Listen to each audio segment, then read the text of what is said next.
guys, welcome back to the channel. I'm Luke, a CFA Charterholder, and today we're going to be discussing ESG and specifically physical and transition risks. So yeah, let's get into it. Okay, so ESG factors are environmental, social and governance factors, and specifically environmental factors are considered material to a company when that specific factor can have a significant impact, either positive or negative, on a company's financial performance or business model. So specific environmental factors that often have a material impact on a company's profit or its balance sheet or its model include climate change, pollution, waste, resource land use, their ecological footprint, and biodiversity. And the main risk at the moment when it comes to the environment is the impact of climate change, and the climate change risks are often framed as being a physical risk or a transition risk. So let's start with physical risks. Physical risks include damage or destruction to the firm's assets caused by severe weather, which is exacerbated by climate change. So that's company property, company buildings, company machinery, company land that's destroyed on the back of severe weather which has been triggered by or made worse by climate change. So how can a company manage physical risks? They can insure it or diversify away. So they could hold more assets in different locations, or they could take out a large insurance policy which protects their physical assets.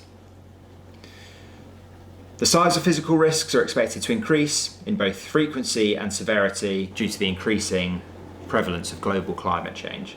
So yeah, the losses that a company could incur are likely to increase in terms of how often they take place, and also the sort of size and financial impact of those losses. And then transition risks. Transition risks are losses that companies can incur related to the global transition to a lower carbon economy.